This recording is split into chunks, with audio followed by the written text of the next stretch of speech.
Isang video ang biglang naging viral sa social media noong gabi ng Mayo 9, 2023 na naging dahilan para magluksa ang napakaraming tao. Sa mga sandaling iyon, punong-puno ng pakikiramay ang publiko para sa pamilya ng biktima at lalo na para sa kanyang kasintahan. Nakitang-kita ang paghihirap dahil sa nangyari. Pero ang hindi alam ng lahat, ang awa na naramdaman ng mga tao ay mapapalitan pala ng matinding galit at panghuhusga makalipas lang ang 3 buwan dahil sa mga isyong nagsulputan online. Ito ang kaso na talagang pinag-usapan at pinagpiestahan sa internet. Ito ang kwento ng buhay ni Adrian Rovich Fornillos. Sino nga ba ang nasa likod ng krimeng ito at bakit nauwi sa ganitong trahedya ang buhay ng isang binatang puno ng pangarap? Pero bago po ang lahat, baka pwedeng palike ang video na ito dahil napakalaking bagay na ito sa aming content creators. At mangyaring mag-comment sa baba kung taga saang lugar ka para malaman namin saan umaabot ang ating mga video. Maraming salamat po. Si Adrian ay ipinanganak noong Abril 29, 1999 at nakatira ang kanilang pamilya sa Barangay Lapasan sa Cagayan de Oro. Para sa mga nakakakilala sa kanya, siya ay isang mabuting anak, masayahing kapatid at talagang palakaibigan. Kapag tiningnan mo ang kanyang mga post sa social media, makikita mo na si Adrian ay hindi lang basta gwapo kundi matalino rin at mahilig sa sports gaya ng basketball. Dahil sa kanyang itsura, sinubukan niyang pasukin ang mundo ng mga pageant noong siya ay 19 na taong gulang pa lamang. Noong nasa college na siya, napatunayan ang kanyang galing nang manalo siya bilang Mr. Liceo University Games noong taong 2019. Hindi lang sa pag-aaral at sa mga pageant umiikot ang mundo ni Adrian dahil noong August 2019, naging opisyal ang relasyon nila ng kanyang kapwa-estudyante na si Joan Orog. Si Joan ay sanay na rin sa harap ng kamera at sa entablado dahil bata pa lang ay sumasali na siya sa iba't ibang kompetisyon sa kanilang lugar. Sa edad na 16, nakuha na niya ang ika-4 na pwesto sa Miss Teen CDO at mula noon ay sunod-sunod na ang kanyang naging panalo sa mga modeling at beauty contest. Dahil parehong nasa mundo ng pageant, itinuring silang isang perfect couple ng mga taong nakapaligid sa kanila. Sa loob ng ilang taon nilang pagsasama, nakita ng lahat kung gaano sila kasipag. Sabay silang nagbenta ng mga damit online at dahil sa kanilang pagtitiyaga ay nakabili pa sila ng sariling motor na ginagamit nila sa araw-araw. Pagdating ng taong 2023, mas naging excited ang pamilya ni Adrian dahil malapit na siyang mag-graduate sa kursong Civil Engineering at kasalukuyan din siyang naghahanda para sumali sa Mr. Cagayan de Oro. Sa katunayan, nag-post pa si Adrian para pasalamatan si John dahil ito raw ang babaeng nanatili sa tabi niya sa hirap man o sa ginhawa. Ngunit ang lahat ng saya na ito ay biglang naputol noong gabi ng Mayo 9. Pagkatapos niyang mag-gym, dumiretso si Adrian sa bahay ng kanyang trainer para mag-ensayo sa huling pagkakataon. Pero habang nasa labas siya ng bahay, isang lalaki ang biglang lumapit sa kanya. Inutusan si Adrian na tanggalin ang kanyang helmet at nang gawin niya ito, bigla na lang siyang binaril sa ulo ng malapitan. Agad siyang isinugod sa ospital pero dahil sa tindi ng tama ng bala, idineklara siyang wala ng buhay bandang 12:00 ng madaling araw. Mabilis na kumalat ang balita sa internet at ang unang hinala ng mga pulis ay baka may kinalaman ito sa sinalihan niyang pageant. Pero habang lumalalim ang investigasyon at lumalabas ang mga kopya ng CCTV, unti-unting nabuksan ang mga anggulo na hindi inaasahan ng marami. Sa puntong ito, mas lalong naging mabilis ang takbo ng investigasyon ng mga pulis. Nakakuha sila ng malinaw na basehan mula sa isang CCTV footage kung saan nakita ang isang sasakyang tinatawag na Baobao o mas kilala nating mga Pinoy bilang tricycle na ginamit ng mga suspek para tumakas. Dahil medyo malabo ang kuha ng video, humingi ng tulong ang lokal na pulisya sa PNP Anti-Cybercrime Unit para linisin ang imahe at makagawa ng sketch ng mukha ng gunman. Habang hinihintay ang resulta, lumutang ang 3 testigo na nagbigay ng mahahalagang detalye tungkol sa puting tricycle na hinahanap ng mga otoridad. Noong May 28, 2023, Dinala na si Adrian sa kanyang huling hantungan sa gitna ng matinding emosyon ng kanyang pamilya at mga kaibigan. Pagkalipas ng ilang linggo, naglabas ng mahalagang pahayag ang kapulisan.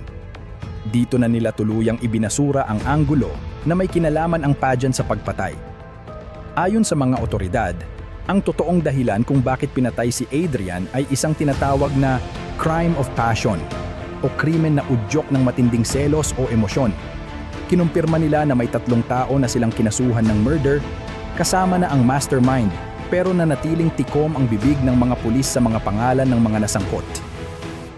Habang tahimik na gumugulong ang kaso, marami ang humanga kay Jonah dahil madalas siyang mag-post ng mga video at larawan sa sementeryo habang inaalala ang kanyang nobyo.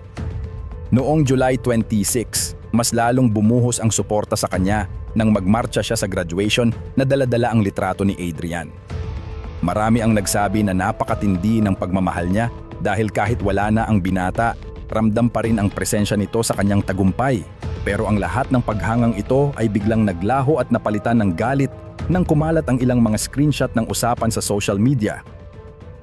Sa mga kumalat na screenshots na ito, lumabas ang usapan ni John at ng isa niyang kaibigan tungkol sa isang lalaking may 5 anak na hiwalay na sa asawa. Ang mas ikinagulat ng lahat, ang lalaking ito ay isa palang pastor at lumalabas na 5 taon na silang may relasyon ni John. Ibig sabihin, bago pa man naging sila ni Adrian, may nauna na palang koneksyon ang dalaga sa nasabing pastor. May mga screenshots din na nagpapakita na ang pastor ang nagpapaaral kay John at nagbibigay ng mga mamahaling regalo gaya ng bulaklak at bag na nagkakahalaga ng 4,000 piso noong Valentine's Day.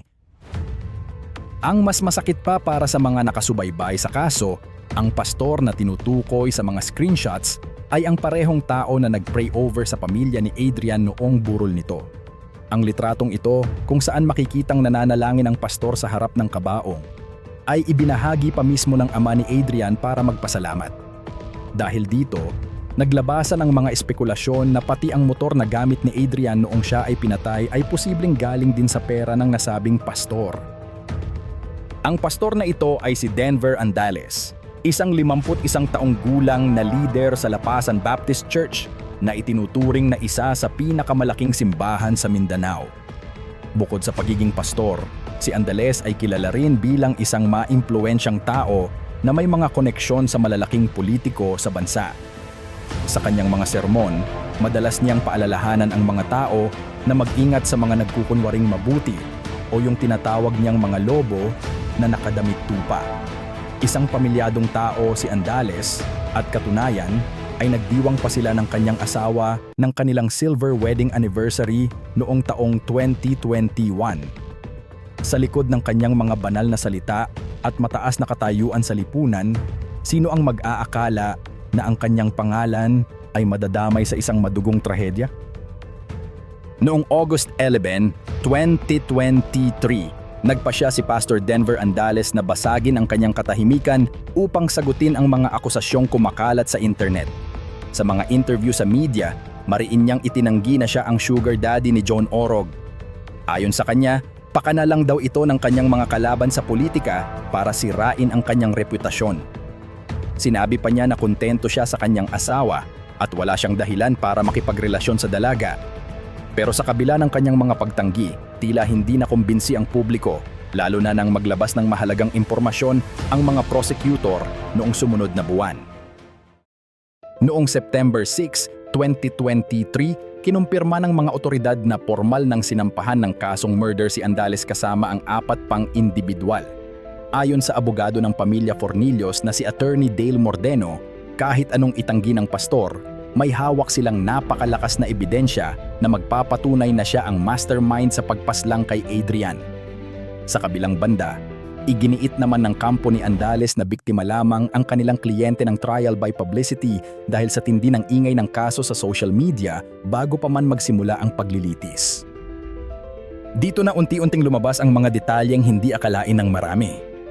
Sa mga dokumentong inilabas ng piskalya, nabatid na si Jonah mismo ang isa sa mga naging pangunahing susi para umusad ang kaso. Matapos malinisan ng PNP Cybercrime Unit ang mga malabong CCTV footage, nakilala ang bumaril kay Adrian. Siya ay si Jet Nonot na bukod sa pagiging driver ni Andales ay isa ring junior pastor sa kanilang simbahan. Sa kanyang pag-amin, kinumpirma ni Joan na nagkaroon nga sila ng relasyon ng pastor. Ibinahagi rin niya na isang araw bago patayin si Adrian, nagkita sila ni Andales at pinapili siya nito sa pagitan nila ng binata. Nang piliin ni Joan si Adrian, nagalit daw ang pastor at inakusahan siyang manggagamit at mukhang pera. Hindi akalain ni Joan na seryoso ang banta sa buhay ng kanyang nobyo hanggang sa mangyari na nga ang pamamaril. Dahil sa mga ebidensyang ito, noong October 16, 2023, inaresto na sina Andales at Nonot sa utos ng korte. Dinala sila sa Cagayan de Oro City Jail habang isinasagawa ang booking process. Bagamat itinanggi ni Nonot ang mga paratang, naniniwala ang mga pulis na sapat ang hawak nilang ebidensya laban sa kanya. Ang lalong nagdiin sa pastor ay ang mismong cellphone ni John na ibinigay niya sa mga otoridad. Doon ay nakita ang mga text messages na nagpapakita ng selos at motibo ng pastor, pati na rin ang mga record ng pagpapadala ng pera kay John na nagsimula pa noong 2019. Sa ngayon, maraming tao ang nagtatanong kung bakit hindi kasama si John sa mga kinasuhan. Ayon sa mga ulat, kasalukuyan siyang nasa ilalim ng protective custody ng PNP. Marami ang naghihinala na posibleng may kasunduan siya sa mga otoridad para maging testigo kapalit ng kanyang kaligtasan, pero ito ay nananatiling espekulasyon lamang. Ang malinaw sa ngayon, sina Andales ay nananatiling nakapiit habang hinihintay ang hatol ng korte. Sa likod ng mga magagandang post sa social media at mga banal na sermon, lumabas ang isang kwentong puno ng lihim, selos at trahedya. Kayo, ano ang inyong opinyon sa naging takbo ng kasong ito? Naniniwala ba kayo na makakamit na nga ang tunay na hustisya para kay Adrian?